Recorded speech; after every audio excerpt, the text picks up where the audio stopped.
ரொம்ப சந்தோஷமா இருக்குங்க. தேங்க்யூ ஐயா, தேங்க்யூ ஐயா. வந்து சொல்றேன், அங்க எடுத்து.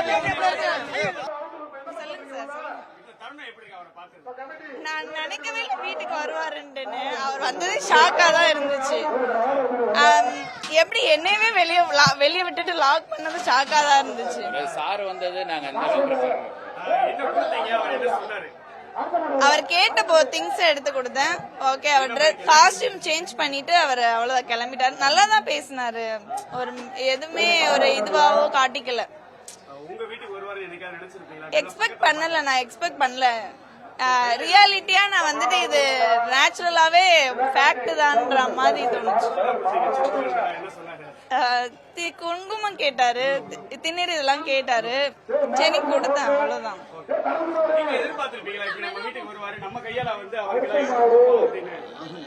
அதாவது எப்படின்னு பாத்தீங்கன்னா, இந்த உலக புகழ் பெற்ற ஜல்லிக்கட்டுல பாத்தீங்கன்னா நாங்களும் சென்னையில போயிருக்கிறோம். அவர் சாரை பார்த்திருக்கிறோம். பேக்ரவுண்ட்ல இருந்து சார் போறான்னு இருப்போம். இன்னைக்கு எதிர்பாராத விதமா இந்த பாலமேட்டு மண்ணில் வந்து அவர் திடீர்னு வந்து இறங்கி இருக்கிறாரு. அது எங்களுக்கு இந்த பாலமேட்டுக்கே கிடைச்ச மகிழ்ச்சியா நாங்க நினைக்கிறோம். இதுல என்னோட பேர் என் ராஜமாணிக்கம்.